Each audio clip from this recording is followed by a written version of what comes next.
the classroom and sharing screens.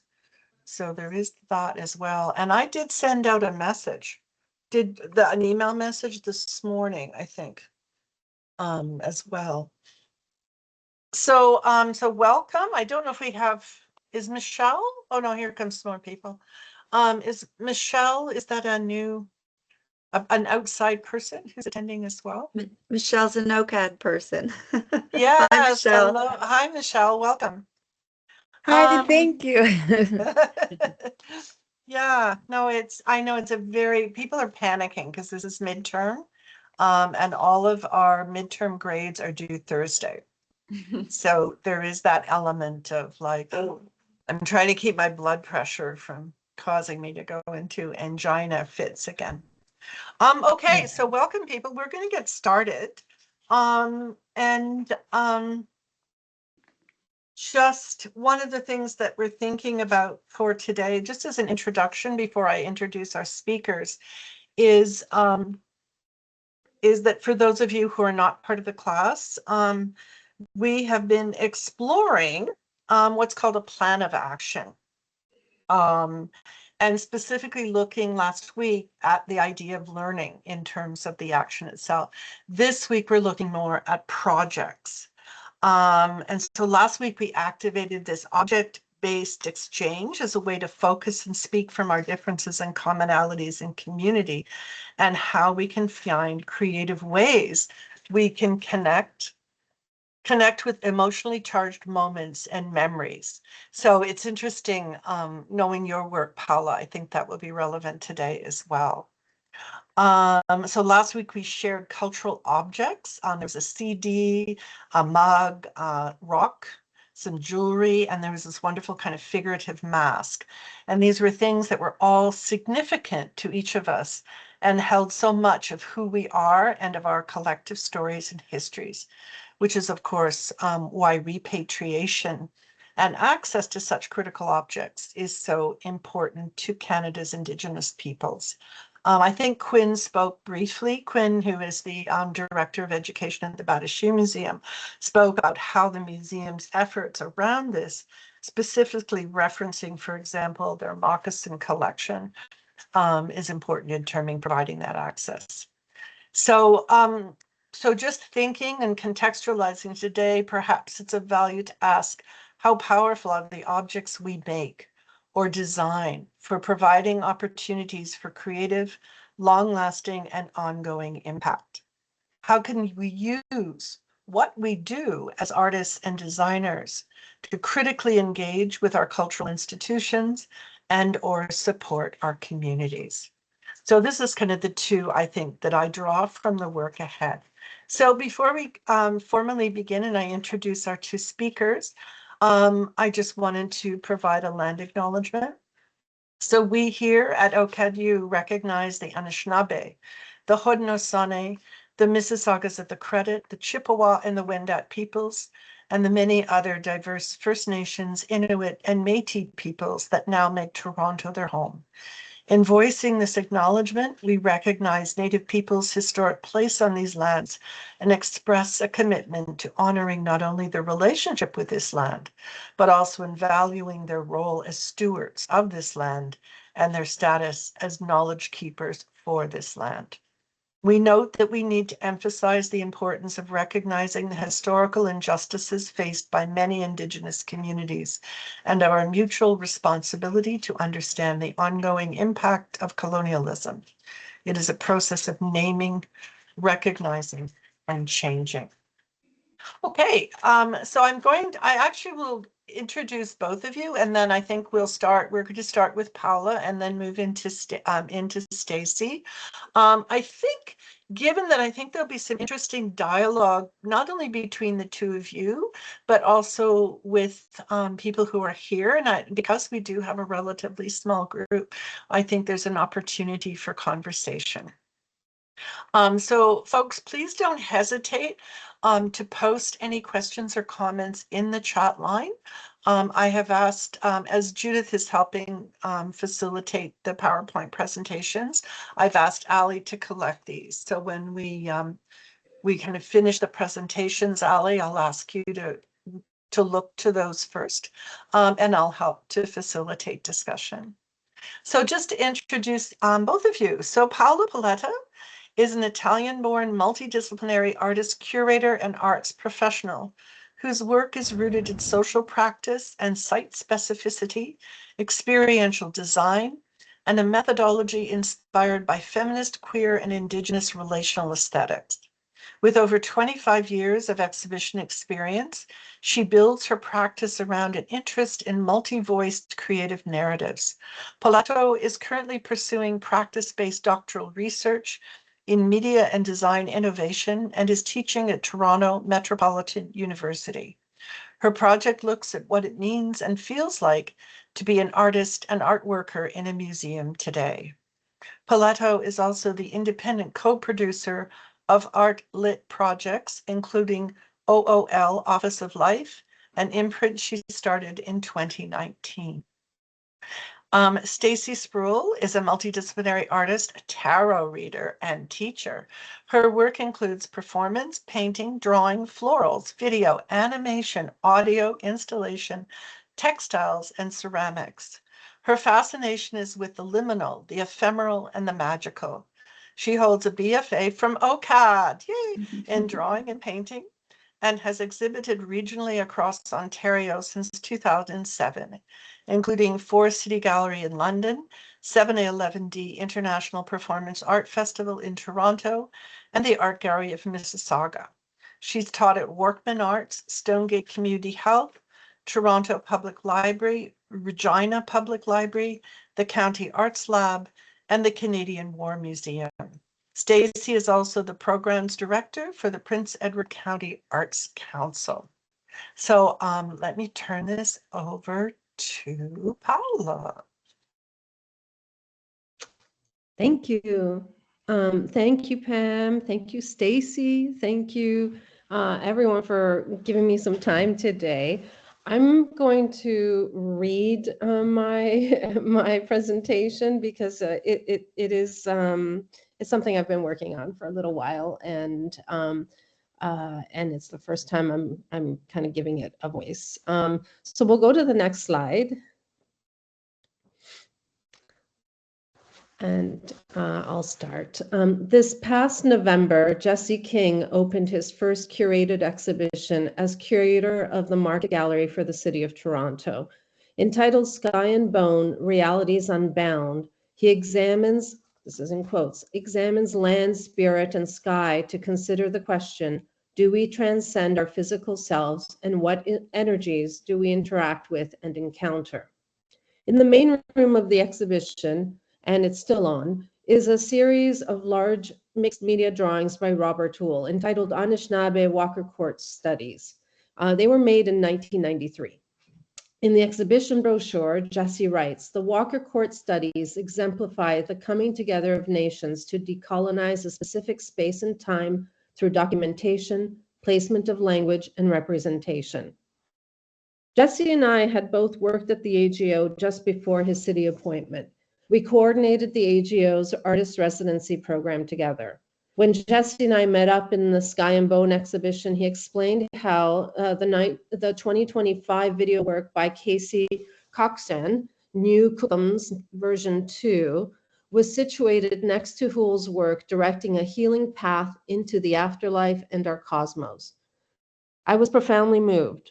This curatorial gesture, the timing of the project was resonant. Layering our intimate knowledge of Walker Court, I witnessed a hurt and a healing path. Next slide. My own research on transformational museum experience began to take shape in 2021 in a workshop designed by the Cooper Hewitt Museum entitled Transformational Change in Museums. It enlightened me on the substantial radical change work by museum practitioners and researchers in recent years. And I want to share firsthand insights on this foundational work. While critical and institutional perspectives provide a window into how museums are evolving and authoring their own stories of transformation, my own art worker perspective aims to create a fuller picture of radical change and their impacts on the museum community.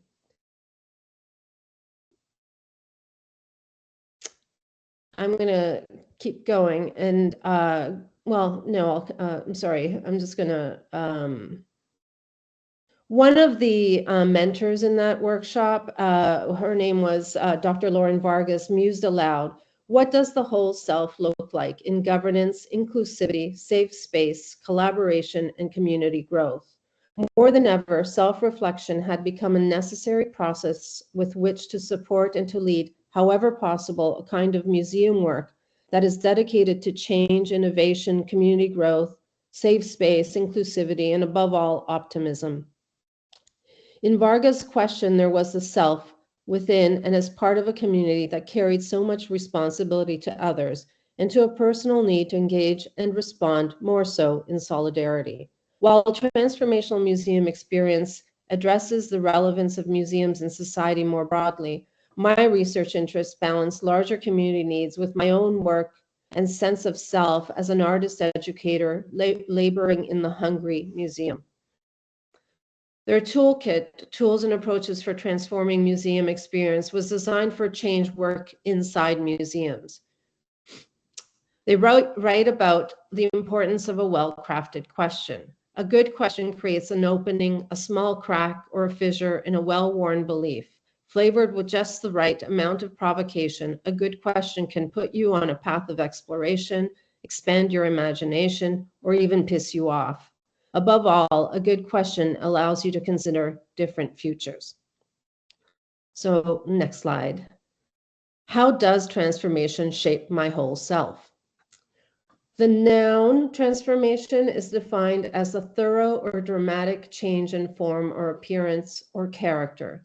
Synonyms include change, alteration, variation, and revision. Transformation may be specific to humans and other living things, signaling a permanent change at the cellular level that results when DNA comes from another type of cell. It is also used to describe other physical and chemical properties undergoing change. And it's found in contemporary concepts, including economic, industrial, and organizational transformations, as well as architectural transformations that I'll describe with my study of the AGO. Notably, Cambridge's online dictionary suggests that the thing or person transformed changes often toward improvement. Transformation is generative. The online etymology dictionary says it's derived from the preposition trans, meaning across, and forma, meaning form. I think I understand the relevance of transformation to my artwork as a practicing artist and as an arts administrator. My artwork is the work I do both outside of, online, and within the museum. It is all of me. My conflation of my own museum work as artwork, a term Christy Robertson connects to the AGO in the 1970s as part of a larger period of unrest, protest, and disapproval with museums across North America. She saw the 1970s as artists taking up the subject of work in their art practices and undifferentiating artwork from unionized or organized labor. Robertson touches on a community of art workers that feels very personal to me. My artwork as artwork is in some familiar and articulated way impacted by the office space I occupied within the museum and by extension, Walker Court. Next slide. Robertson argues that specific activist events against the museum in the 70s represent a kind of settling activism. This term not only references settler colonialism, a system that benefited most of the artists involved then, but it also references settling for less than equity, settling down as radical action is tamed, and settling in to the institution without fundamentally altering it. I see resonating my own complicity within an institution working through racial, class-based, political, and anti-war activism as a series of conflicting, destabilizing views between 2021 and present day. Robertson, who has included the AGO's abrupt and unexplained departure of Indigenous curator Wanda Nenebush in her recent paper, Chained to the Gallery, 1970s Protest, Nationalism, and Anti-Racism at the AGO, captures that how Nana Bush's departure was met with intense protest from the arts community, signaling a broken trust and anger toward the museum. Indeed, to have labored within my museum may be my own form of settling activism, as I navigated my own free choice in speech, acknowledging a privilege my position brought to the scene, ranging from moments of acceptance, agreement, and difference of opinions to institutional and collegial ones. We keep motoring, tumbling, and cartwheeling along and within. I compare myself in a collage of sameness, deficiency, blind spots, new perceptions, knowledges, and differences. And as a present-day researcher of curatorial and museum practice, looking back to both acknowledge our collective complicity as museum workers and to find optimism, transformation. My own writing and research creation becomes a form of collage, of word and image making that, while transformative as a process, remains fixed to systemic activism in the art world. Next slide. Transformation AGO. The AGO completed a building expansion called Transformation AGO in 2008. The fact sheet on the museum's website describes the museum's architectural footprint expansion with a duo of high-profile figures, architect Frank Gehry and the local news mogul and art collector Sir Ken Thompson, who was the richest man in Canada at the time of his death in 2006. He gave a lot of money towards the transformation. It also boasts, quote, groundbreaking ideas about the many ways that people can connect for powerful experiences, end of quote. Between 2005 and 2008, the AGO published a seasonal series of magazines for its member benefactors that was exclusively dedicated to the revitalization project. Entitled New Future, the first issue in the fall 25 had the following slogan on its cover: Transformation AGO, new art, new building, new ideas, new future. The cover features a photo of architectural model of Gehry's design. The picture of the model has in its foreground several metal figurines strategically placed to provide a social context and scaling for the building design. The figures all face the camera's view, with their backs to the museum, poignantly disengaged with the building. In this street-level view, the figures are shiny, standing out front of the building where Dundas Street is situated but not represented. Imagining a deep, open pedestrian square instead, transporting us into a future world without cars and a big blue sky nearly cloudless, without birds or airplanes. Further into the magazine, we're invited to meet Frank Gehry's little metal people. Quote, there's not much fashion or ethnic diversity among the human figures, which bear a striking resemblance to the first figures created some 58 years ago, end quote.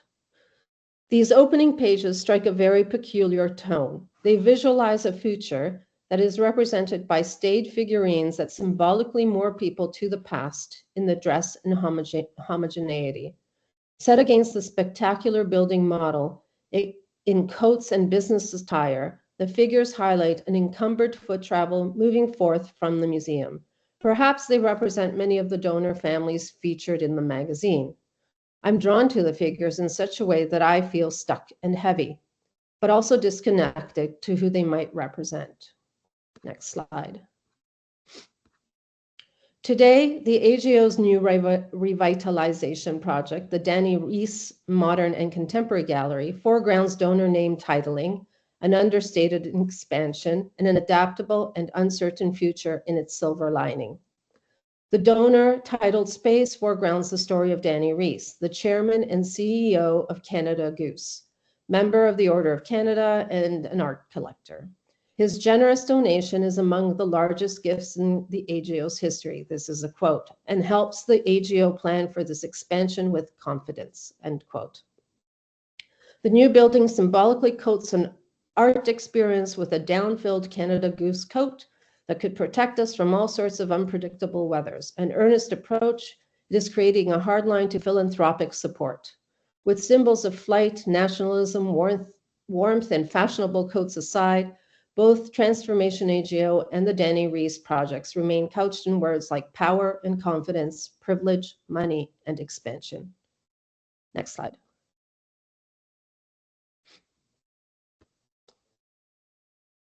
Threading Echoes was a performance project developed by Shion Sky Carter with dancer Mayumi Lashbrook and paper and textile artist Hitoko Okada as part of the 2022 Artist in Residence program at the AGO, which I oversaw. The project combined object making and dance performance, both embodying the practice of weaving. The work shares the history of shifu, a time-honored hands-on textile practice from 6th century Japan of weaving cloth from a paper fiber that is spun into a tensile thread. Their contemporary dance movements interpreted weaving gestures, motioning and making from the ground up and choreographed across and between the three artists as the performance unfolded.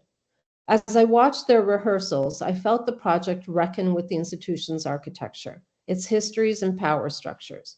This feltness evoked by and with the artist, a feltness both theirs and mine, is what Stephanie Springay gets at as generative practice. And this is a quote from Springay. In research creation, rather than thinking about existing data to be mined and extracted from a research site, the generativity of thinking, making, doing germinates and seeds. Research creation is not a thing, but an event that emerges from the middle. To practice research creation requires being inside a research event. This means that quite often an artist researcher does not have a clear set of directions or procedures determined prior to beginning an inquiry. The porosity of the event is speculative, emergent, and always in movement. Next slide. Here's this picture I created as they were performing called Open Rehearsal After Threading Echoes. We're in Walker Court, a space originally designed to emulate the European style of museum courtyards that display sculptures. Today, it remains largely open concept, and the education team at the AGO facilitates a range of performances and art experience. Around this space are sculptures by Inuit artists and walls with donor names engraved upon them. Inside the Walker Court are the 7 Grandfathers by Robert Toole. In my image, you can see 2 of them, a green drum, Shinga Da Me Quant, turtle, with gift of Da Wa Win, truth, and a blue drum, Ma Sa Be, transforming figure of the woodlands, with gift of Kwa Yu Ku Sa Win, honesty. Carter, Lashbrook, and Okada performed underneath the drums and the spiral staircase designed by Gary. Made of Douglas fir wood, the staircase bridges floors as part of Transformation AGO, cutting through the courtyard space in an imposing way, amplifying a fervent visual tension within the space. Using my panoramic function on my camera phone, I glitched the scene so that all of this, the moment, the space, the performance, and the people watching, evokes a self-gratifying movement. The performing artists at Image Center choreographed movements that radiated out and up as if to work through the institutional trauma of the museum space. Their work has echoes of Byung-Chul Han's The Scent of Time, a philosophical essay on the art of lingering. Like incense, Byung suggests that time moves upward in a non-linear, billowy, multisensorial fashion, letting go, falling, rising, smoldering, pushing off, scenting, gathering up. These are all gestures performed in open rehearsal. The artists toss their billowy, cream-colored ball, a symbol of or container of space and time, in the air. It's a childlike gesture. Walker Court was suddenly different for me. It was inviting an awareness practice of a being in the present moment. What Hema Sivanesan describes as the impact of globalization of Buddhism in art practices since the Fluxus movement. Sivanesan's curatorial project in the present moment, Buddhism, contemporary art, and social practice describes how it is to be in the present moment. It is, quote, a concept of art as a multisensory, lived and embodied relational experience that is attuned to the dynamic nature of the world, end quote. To listen, see, feel, and to tease new possibilities with diverse people intact, thriving even. This, I think, is what we experienced in that moment when past, futures, and the present synchronized. I watched the artists, the people gathered, Hull's artwork, the floor and walls, and my own shadow from my camera phone settle upon the scene. Artists spinning nearly intangible threads, quickly, then slowly up toward a twisting staircase, upturned on its head, as if we were weaving a different sweater altogether. Next slide.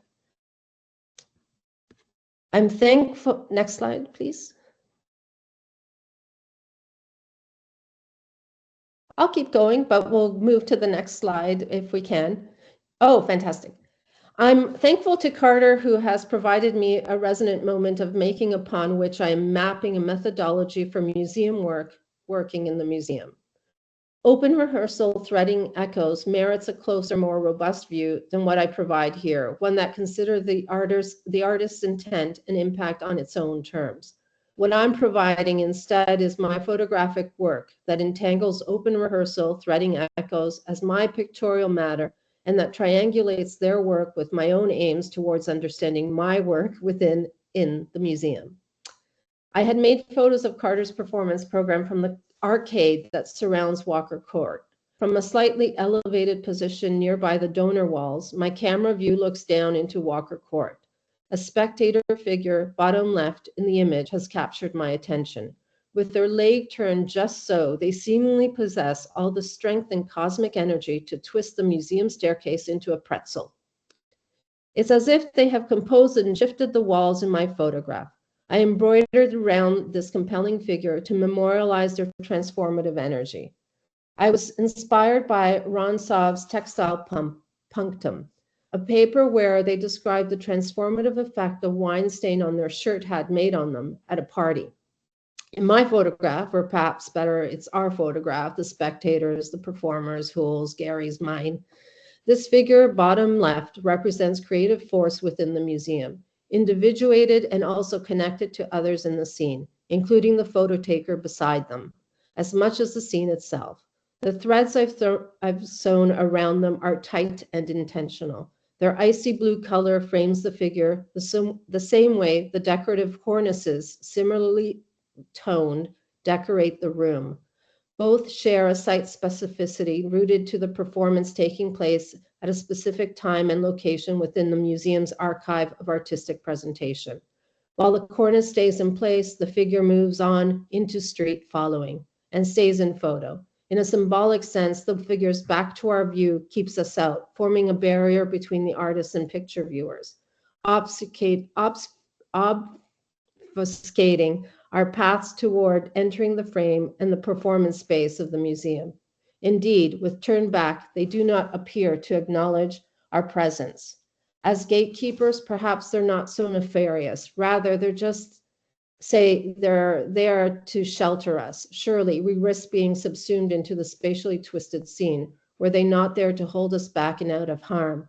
Indeed, they appear actively engaged and focused on pushing the ground and wall up to the ceiling. This mighty figure has upturned facing walls, imposing an unreal structural tension and friction within the composition, and by explanation, my own energy and will onto the museum.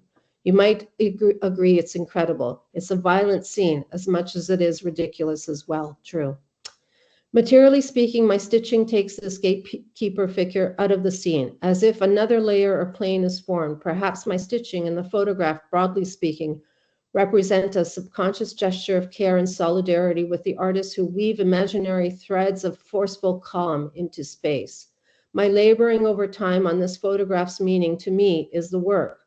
Walker Court, after threading echoes by Shion Stai Carter, Mayumi Lashbrook, and Hitoko Okada, 2022-2025, inscribes the photograph as a performance residue.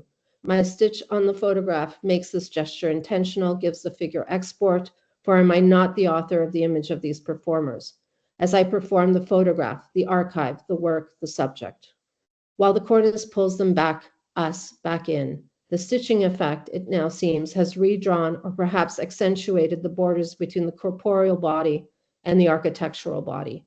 The stitching has formally connected this figure and me to the architecture of Walker Court and triangulated the performers, them and us. I think the figure is a stand-in for my own relationship to the museum. The figure, I think, is engaging in a mimetic movement of weaving shifu up and across the space, not unlike the conceptual movements performed by the artist. The figure is, I think, also sheltering the artists who perform, weaving Walker Court into a cocooning space for the artists, who are cocooning themselves out of the space. These doubling enclosures, both inward turning, affect simultaneously and differently from the one I stitched to pull out. They separate the viewer from the scene, while also drawing us literally and metaphorically in. And what does this say of the photographer? I propose that this still photograph deroots us, me, from the historical traumas and triumphs and every other dayness of the museum. The mimetic trace back to the artist with which I respond to with my scenic representation, and which entangles the spectator's implied gesture that shifts walls, presses against you. It touches and entangles our reading, making of both the photograph and these words, transforming our collective reading of the museum, which of course remains individualized by our respective relations and actions to this then, now, and into the future transformation of the museum, me, made more so with even more eventing. Next slide. Almost there. For feminist queer philosopher Judith Butler, a radical nonviolence is both an ontological and political response to being in the world in relation to others, in a place and time where we are acknowledged, made I by others with others. In the force of nonviolence, she asks us where the line is drawn in our care for others. Who fits into our care circle, our radial sense of self? Children, romantic partners, and parents fit into our circle of self-care. But how about others? People across the globe subjected to poverty and war, or those across town without shelter, trafficked, or socially isolated? Our co-workers, museum visitors.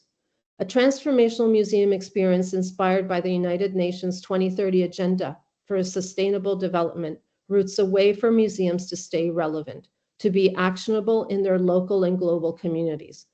But what is our responsibility as individuals, as artists and museum workers? Self-reflexive questioning with all its little deaths and joys is a daily part of our respective identity formations and how we present ourselves, how we act.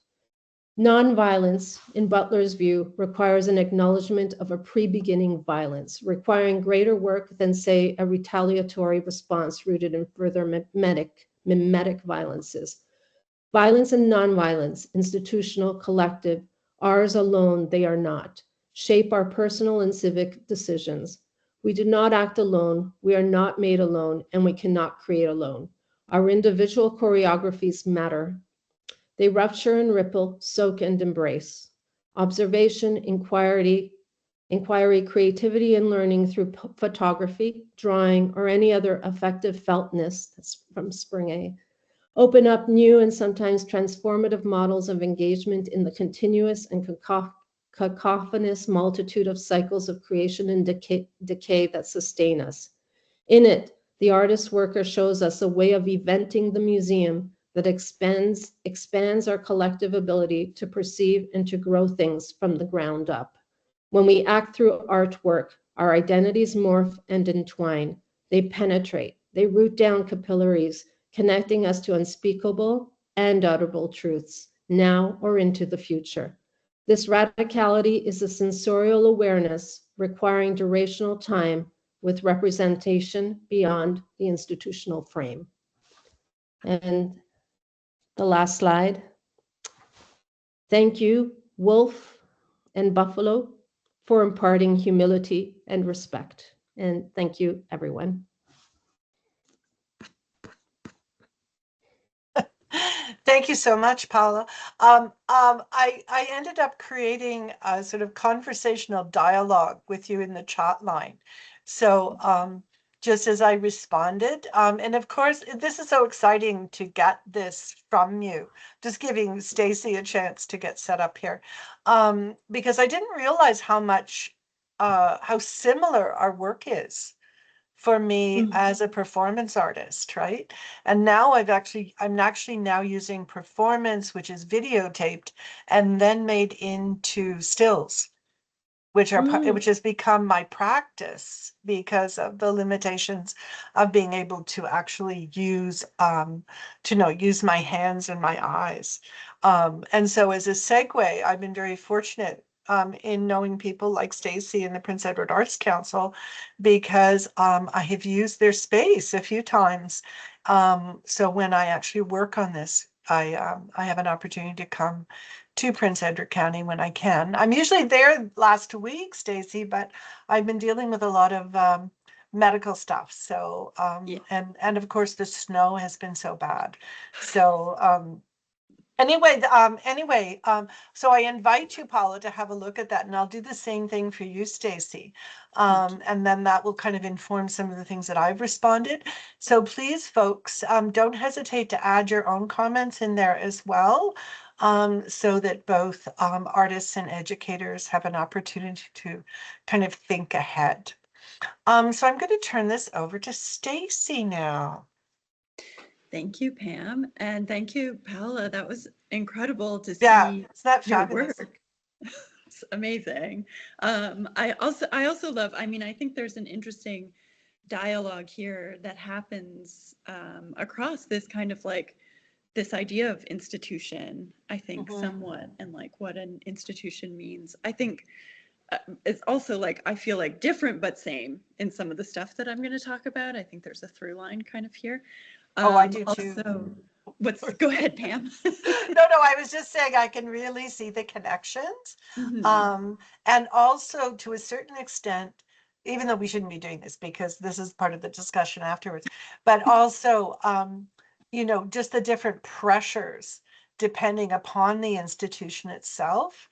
And when the phrase that jumped out at me from Paula's was this piece around acting through our artwork and this idea around institutional trauma, and how that, the kinds of freedoms that you're able to do in kind of like the more conservative, the larger and the more entrenched the institution, I think sometimes the more difficult that can be.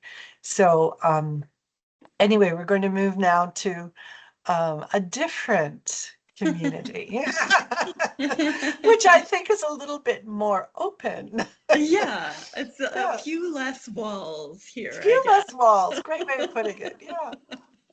Yeah, and I think there's ways of connecting. I mean, I also really connected with that idea of institutional trauma. I feel like as an administrator, I'm kind of starting my talk. You'll look at this. My slides are a little bit lazy, apologies. But I just wanted to give you something to look at. I'll be talking about a few different projects of mine, but I also kind of wanted to start this talking about my work as an administrator, because I think it's really easy for us as artists to be like, well, there's the art that we make and there's the thing that we want to be doing as artists and that we wish all of our time was taken up with. But the reality of being artists in Ontario and in Canada is that got to have a day job, right? So I think that like arts administration is one version of that you'll often see with artists. I will say that like from most folks that I know who work in sort of more arts administration, it's probably the most difficult version of trying to have a practice. Just like trying to make my full-time work at an arts organization, and also, the work of being an artist is a lot to juggle.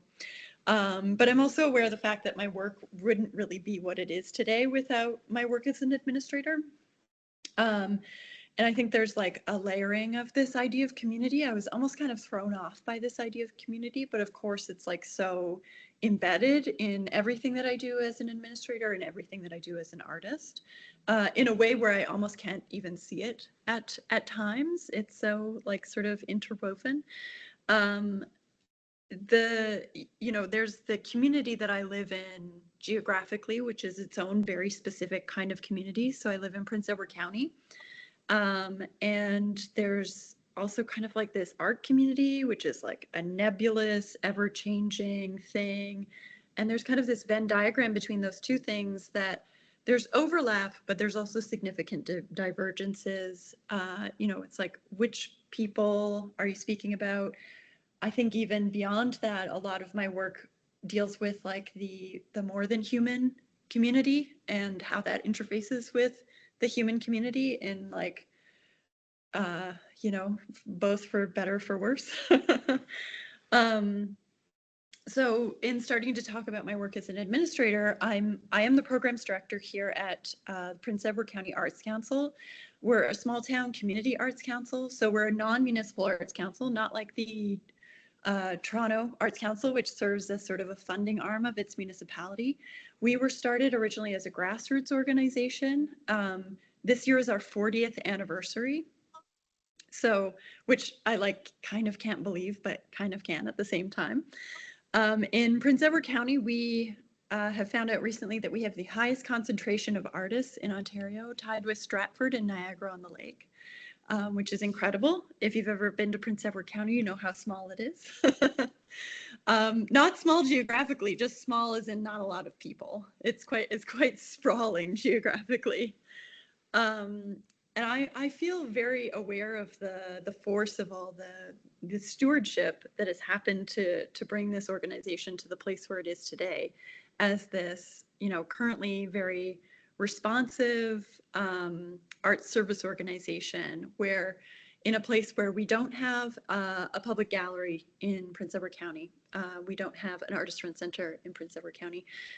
So a lot of the stuff that comes up is emergent. It's grassroots, it's artist-led, and there is kind of this unique landscape of the particular artists that are here as well, which creates both, again, challenges and excitement. So as the programs director here, I've had the opportunity to work with a lot of artists in this community, and to understand these unique needs that exist amongst artists here that are so different than artists in urban centers. I think I've also really learned to collaborate and to respond, and I've learned much more about inner workings of institutions and of organizations and the structures that support us as artists.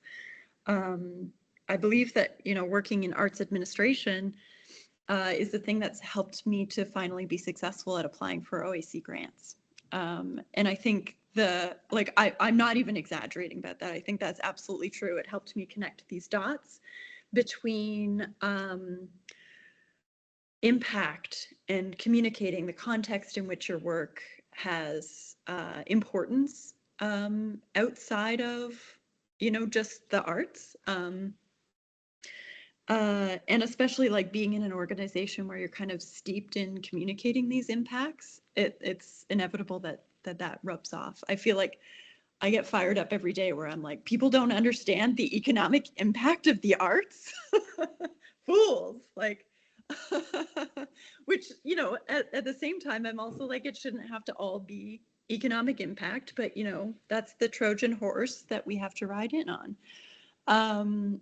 So I think like I really started to understand how to place my work within a framework of impact, and it becomes such a huge part of that is like, I can just make anything for me all day long and that's fine, but why does this need to be supported by public money? Why does this need to be seen by other people? What is the offering that I'm creating here through this like investigation, through this research, things like that. And I think like it's also helped me working in this organization to be connected to the huge network of nonprofits that exist and operate within Prince Edward County. There are just like powerhouse volunteers in this community that are just like really ready to, you know, use their voices and to advocate for things and to try and, you know, help make the world better. And it's super inspiring.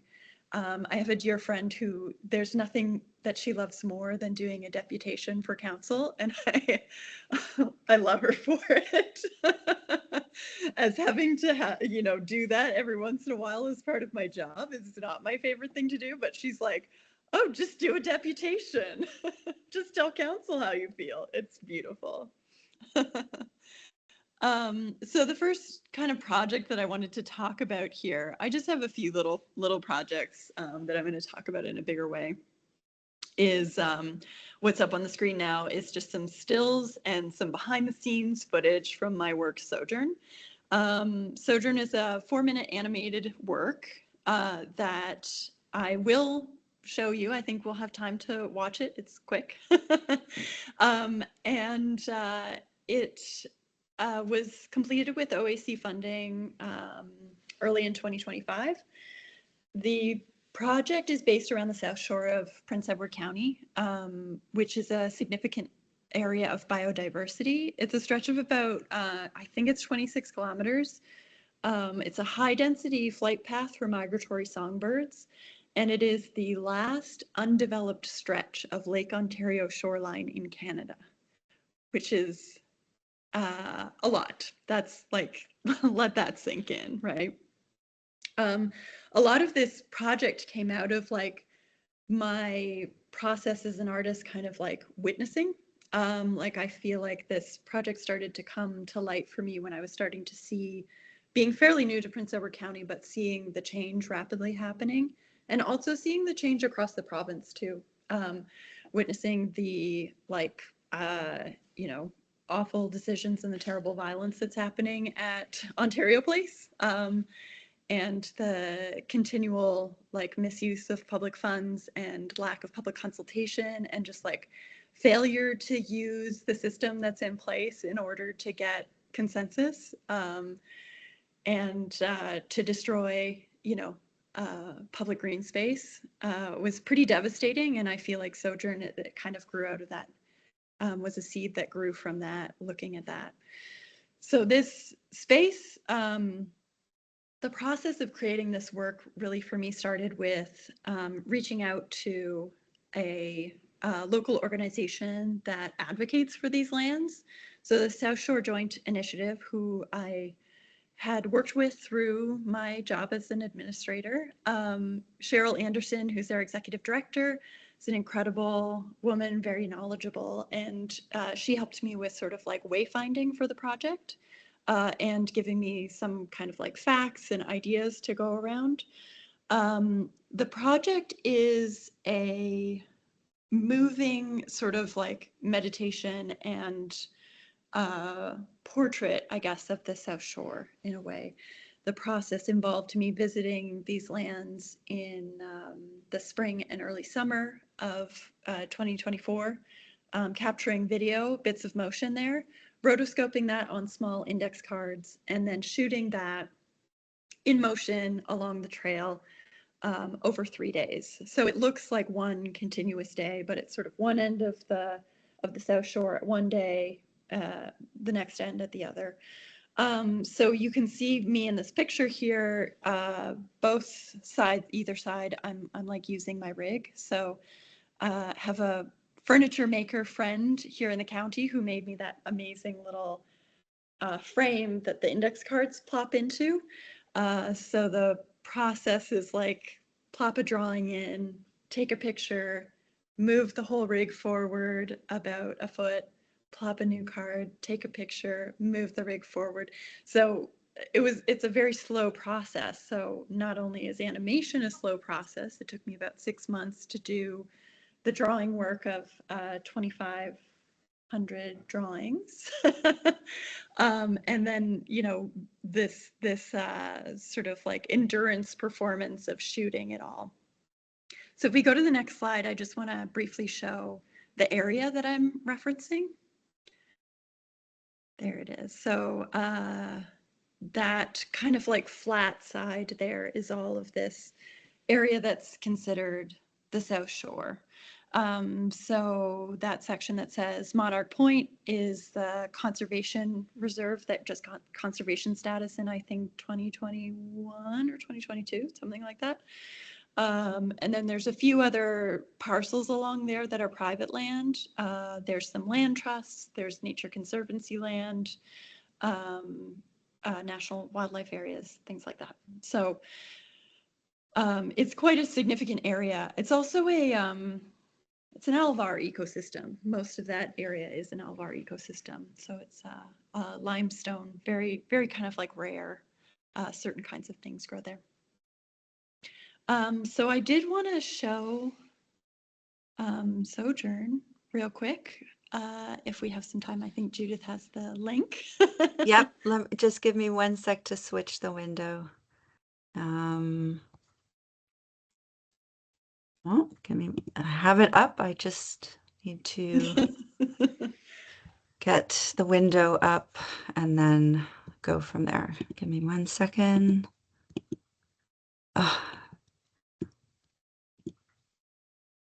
Also, Teams is not my friend. One No, second. I don't like Teams. We're not friends. I can't maximize my window to share. I'm sorry. Give me 1 second. You don't see me sharing anything right now, do you? No, no. Okay, hold on. Go big. Sorry, Pam. I'm trying to go big and it's not going big for me to share. Give me 1 second. Try this. Oh, almost had you. Okay, I should be able to do this now. Hold on.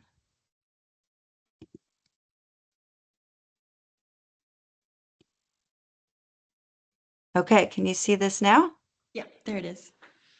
All right, hopefully you can hear the sound. If you can't hear the sound, please let me know. It comes in very quiet.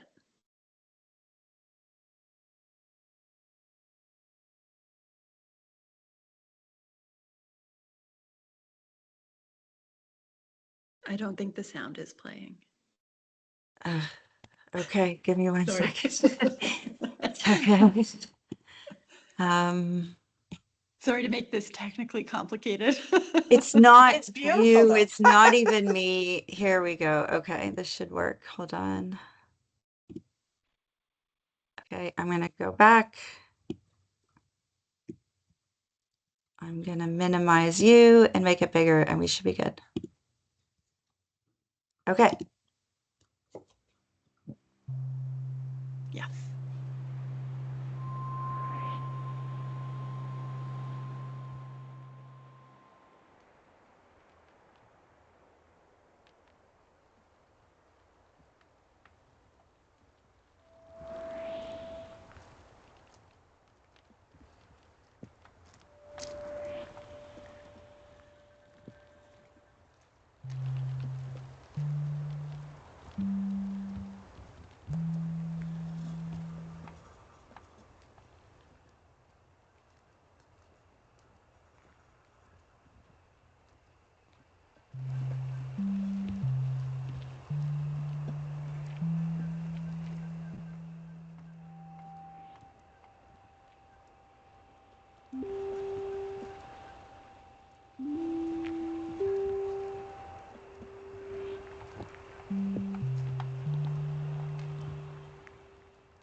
Thanks so much, Judith.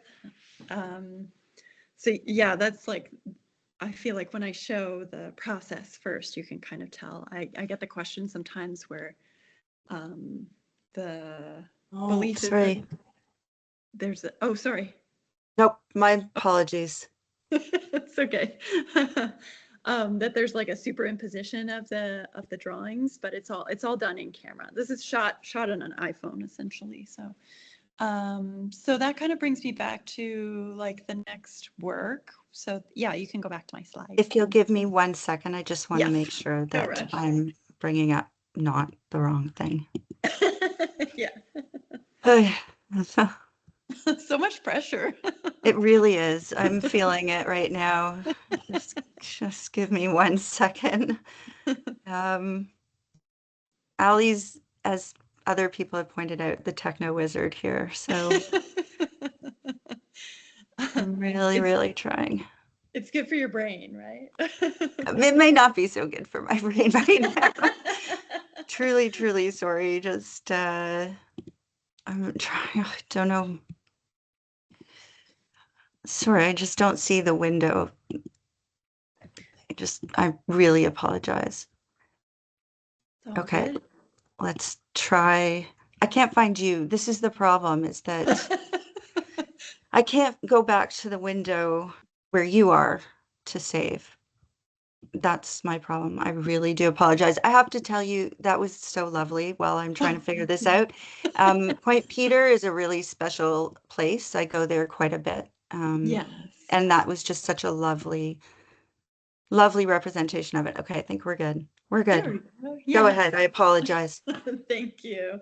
Yeah, and the film ends at Point Peter. I think there's like a lot, particularly throughout that process of even kind of like ending it at Point Peter, of like knowing that the lands changed designation from sort of like, as they call it, crown land to a conservation reserve, but it's still in this point where there's no maintenance plan that's been made for it. So Monarch Point Conservation Reserve does not have a maintenance plan. And I think there's kind of this now nervousness with the Ontario government having these lands in their coffers to be like, oh, but I mean, public lands are for sale now in Ontario. Like that's not even a joke, that's real. So I throughout this process really, kind of coming up with this thing around like how we take green space for granted, that a green space does not mean that it's going to be green in perpetuity. We are kind of required to fight for it and protect it, because it's just seen as a blank canvas for some folks. So that if you could go to the next slide, I want to talk real briefly about the project I'm working on right now, which I don't have much to show for it, but I have a lot of ideas, and I've been doing the research. So Vanishing Point is what I'm currently working on, also with OAC funding.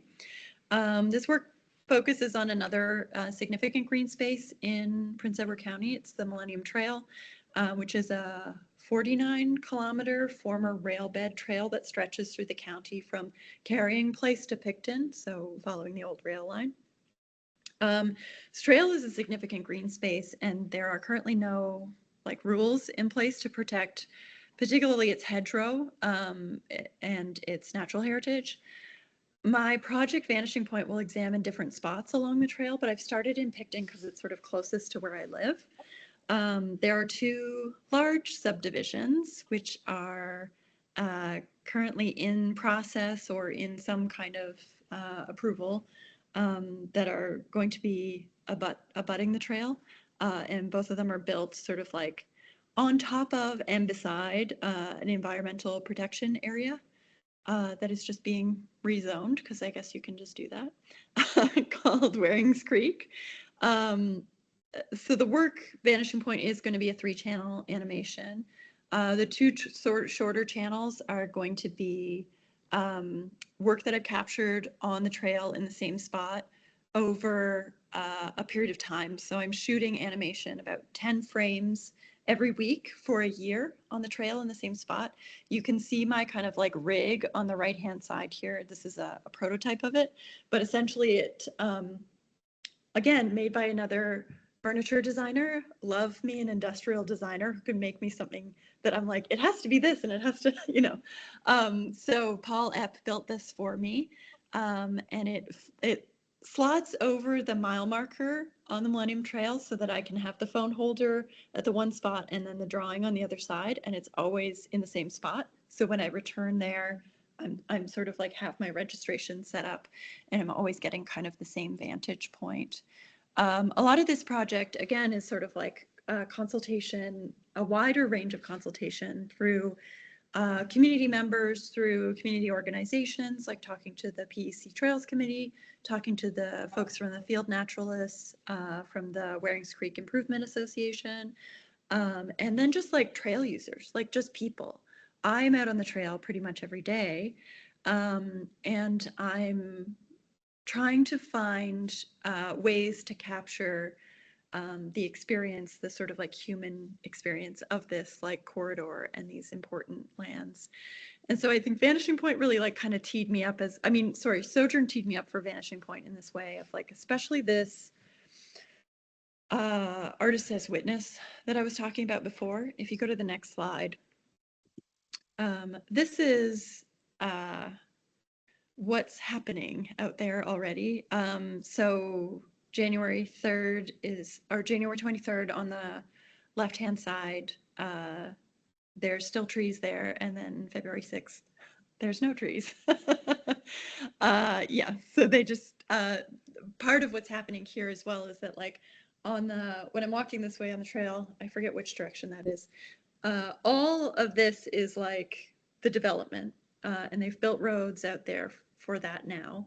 And it was agricultural land prior to that. So there's not a lot of tree cover that was already existing there. But then on the other side of the trail, they are building Choice Properties, which owns all the no-frills, are doing an addition to their no-frills building that's there. So I had to take out these trees. And this process of working with Vanishing Point has meant that I have become much more familiar with municipal documents. Just like the amount of stuff that's available to just search and find and look at, like finding, going through official plan documents and looking at like what are the commitments that have been made by the municipality about like how will things be preserved for future generations, and what's our policy about trees, and what's our policy about like natural heritage preservation, and then also finding documents through the planning department on like what are these subdivisions going to look like, and what are the plans for landscaping. And so in particular this section here, which is my view for the shorter channel of the animation, these like coniferous trees were taken out, and because of the county's tree policy, they will be planting new trees back in once the building is done. What they're replanting is like bur oak, linden, like trees, like hardwood trees that take, you know, many, many decades to establish themselves and to grow even to the size that these ones are. What this really started to make me think about was sort of like time scale, and thinking about our human time scale, and the fact that like trees are operating on this very different time scale, like, you know, oak trees that are 800 years old.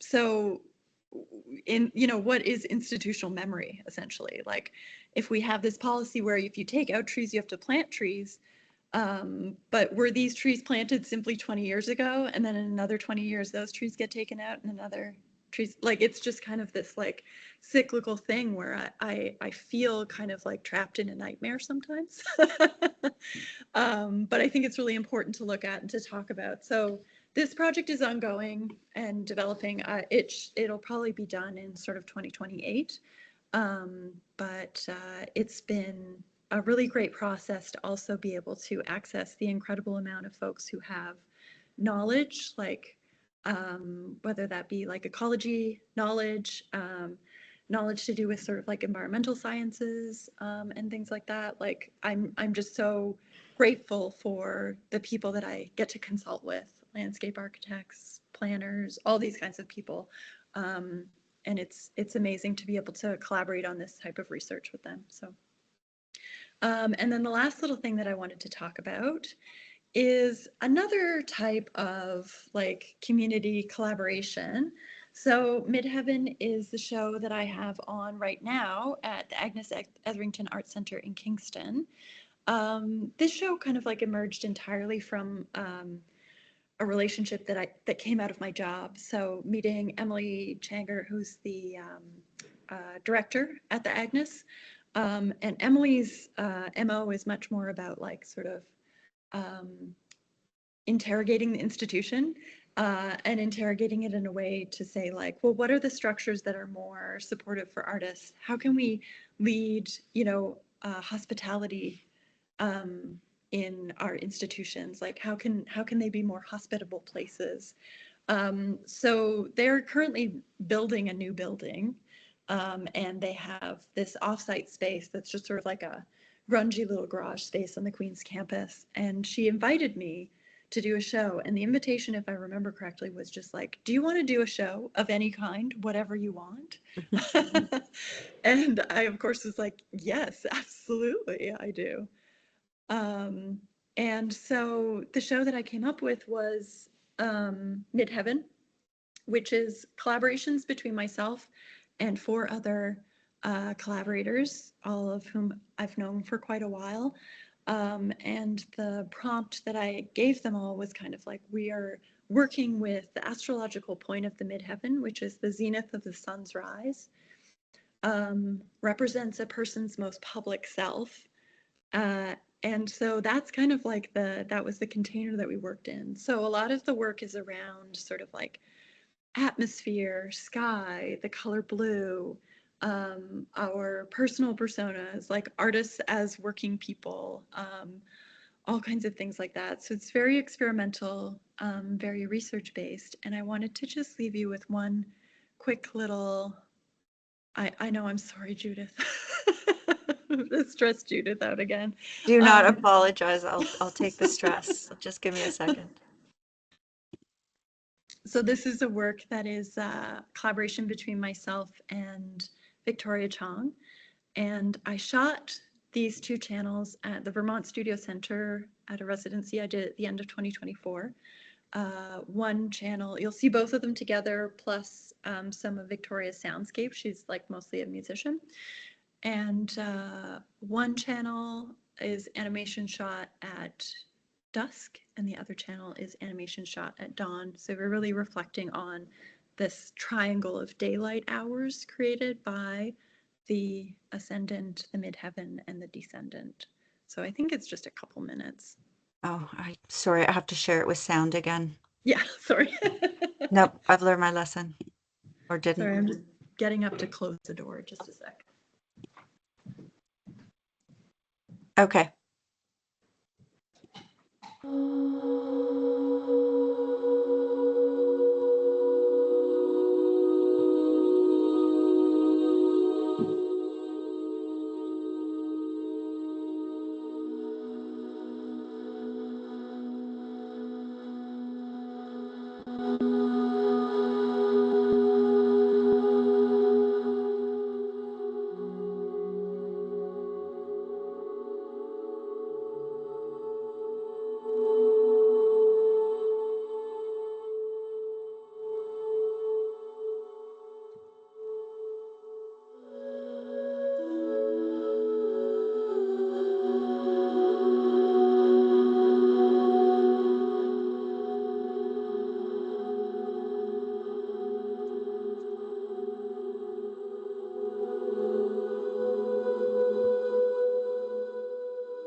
Sorry, it's a bit of an abrupt end. Yes, so sorry, I went a bit long, but I'm done. I can finish talking. Hi, it's Pam here. I must apologize, but the event officially ends at 4:30. And I think I was hoping that your presentations would be like 15 minutes each so that we would have more time for discussion. So unfortunately, anyone who is not in the class will probably have left or be leaving. And I also need to make sure the students have a break before we do classwork. But I did want to maybe pose, just so there's a little bit of exchange here. I just had a number of comments, and I'll throw them out and just have maybe each of you choose one that's of interest. I love to hear how witnessing as an activity seems to occupy the concepts in both of your work. And I'm just wondering how you each might speak to this. How do your connections with other community or artist groups expand both your ideas as an administrator and as a creative practitioner? Time, how does this play out in your work? In performance, in repatriation, in conversation, and in understanding new concepts around sustainability. I was thinking of Haraway and expanding notions of kinship. And then the other one that jumped out was around emergence and process, which is so evident in both of your work. Can we incorporate this kind of thinking in being in terms of working in museums and for and with institutional change? So maybe if one of you picks one or can look at blending some of that and maybe respond and talk to each other, that would be great. I'll just jump in and thank you for, I know we went long, but I really appreciate this. And I just, I mean, all of those things for me resonate. And I think, you know, there was this quote I came across where if we sort of actually take as much care as we do in taking care of objects within the museum for people, you know, maybe we would look at things differently. So if we sort of imagine how people need care in places, then there's the whole sort of a paradigm of like collections management, you know, collecting people would change. And I think that sort of struck me because it is actually about people. Objects are supporting people and connecting people. And I think maybe it's because that's where I really see myself as wanting to be in community. And I think to Stacey, your work is really fascinating because it you know, there's definitely evidence of process in the work and in movement, and I appreciate that really shifts the way we think of presentation as well. So thank you. Oh, that's lovely, Paola. Thank you. Yeah, for sure. Has being outside of the institution at the present time working, well, I mean, you're outside of the museum itself, right? But you're still in a sense embedded in an institution at TMU. But has this sort of afforded you more reflective time now as well in being able to create a bit more distance from the museum? Oh yeah, absolutely. I mean, I think to Stacey's point, like my life has for 25 years really focused on the career, the arts administration, with a kind of response mechanism that was my artwork, often on the street outside of the institution intentionally. And I'm kind of reinventing myself in a sense because I'm not in the institution at present in the same way, which means my time place has shifted completely. I'm kind of like, I feel like an emerging artist, even though of course I'm not. But it really, I think, is a natural shift, but one that kind of has a whole other sort of sense of self wrapped into it. Yeah. And Lovely. community. Yes, Yeah. of course. Thank you so much. I'll turn this over to Stacey. Did anything resonate here for you? I mean, same, like all of it. I think that, I mean, speaking to what you were saying as well, Paola, that like, you know, some of this, you know, people, if we treated people with the same care that we treat objects, I feel like I come across so often working both internally in the organization that I work in, more so like interaction with the municipal staff, is that people are seen as a hindrance to the creation of more objects. You know, that they're getting in the way. And I come across that attitude all the time, and it just makes me feel a little bit crazy, because it's like, well, what are we doing if it's not for people, if it's not for the public, if it's not for, like, who is this for then? If you're annoyed that people are getting in the way of this thing that you want. It's interesting that I've heard, you know, the folks at Thermea talk about the Sproule project like that, where they're like, well, the public has to get on board with this thing that we're forcing down their throat that they don't even want anyways. Like, what? How is this? And I similarly agree to you that, like, I feel I've had that experience in institutions and like museums and like galleries. It's just like, well, this is what we do, and if you don't like it, then I guess there's something wrong with you. So it's actually like wonderful to see you engage. Now I'm just talking about Paola's work. It's just wonderful to see you engage with that complexity of like the arts worker inside of the museum, where it's like, oh no, it's not about you as an artist in this institution. It's about like all of this stuff is more important than the art. And I feel that a lot working in an arts organization, where it's like, I'm helping the people who are like me, but at times I get sacrificed in that process, because that's the structure of arts organizations that we have in Canada. It's just sort of like, there's people that are doing the work to help the people outside, and not thinking about the structure of these institutions is also filled with artists, working artists, trying to support the institutions, like this weird sort of like Ouroboros thing, kind of. So yeah, the struggle is real.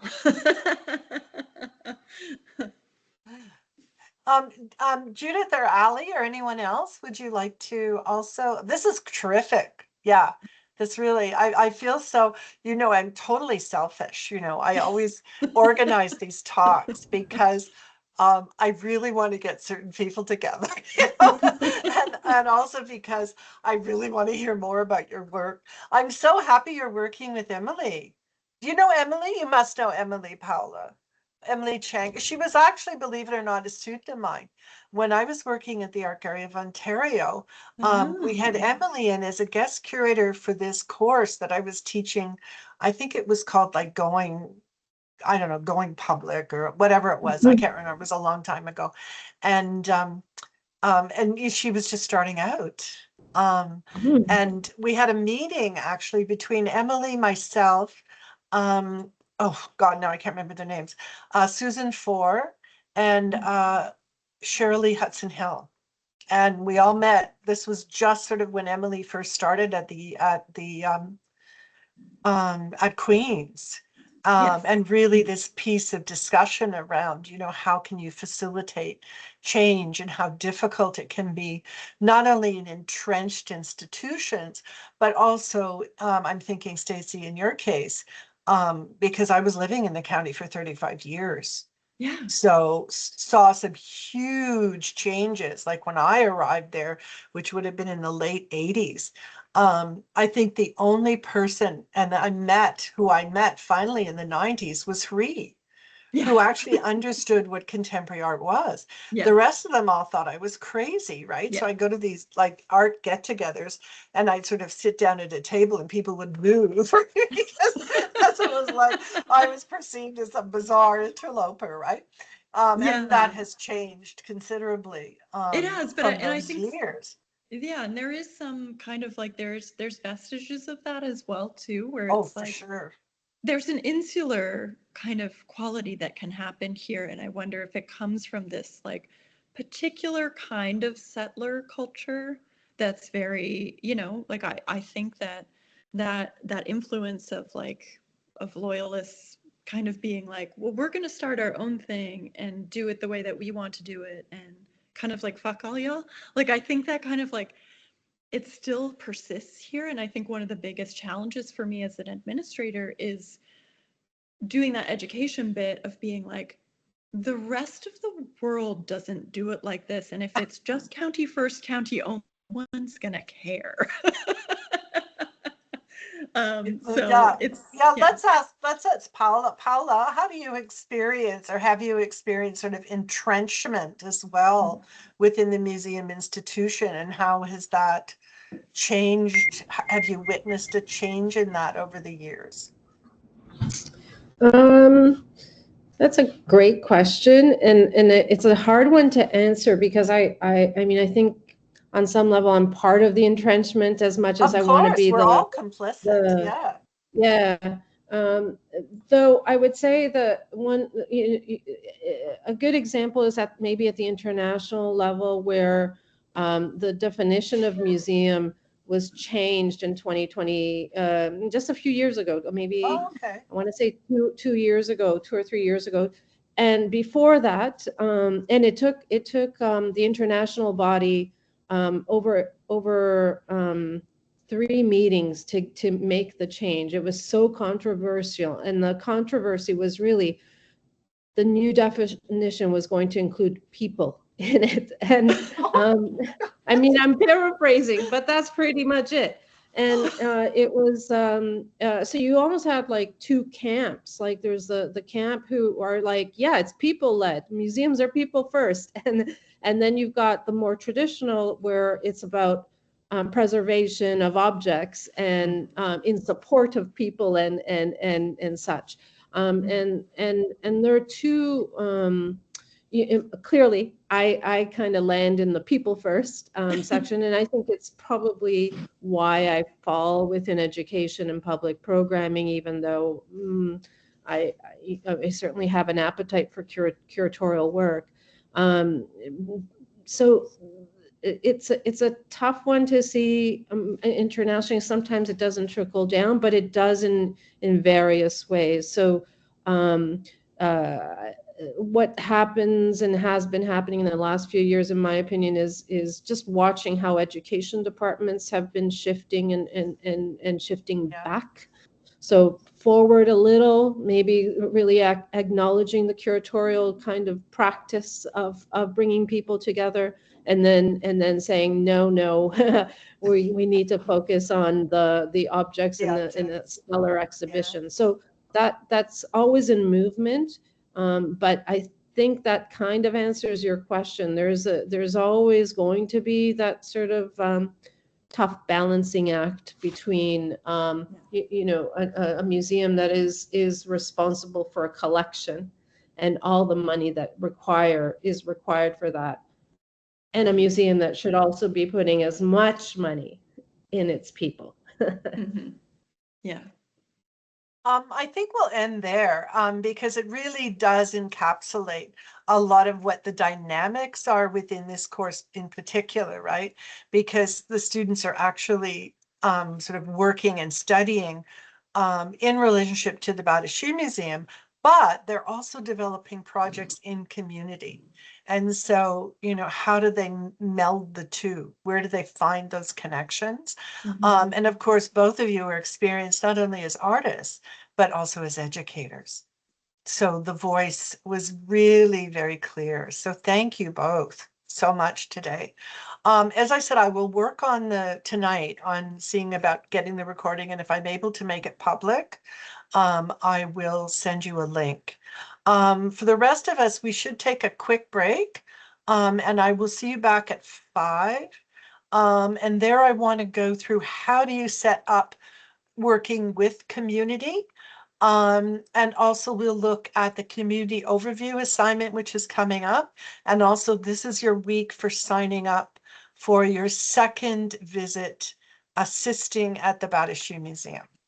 So we'll see everybody again at 5 o'clock. And Judith, we can just stop the recording here so we have a separate recording for the presentation. But thank you both. That was Thank you, terrific. Pam. Really Yeah, terrific. so nice. So nice Yeah. to meet you too, Paola, virtually. We have a friend in common because Janine Farmer reached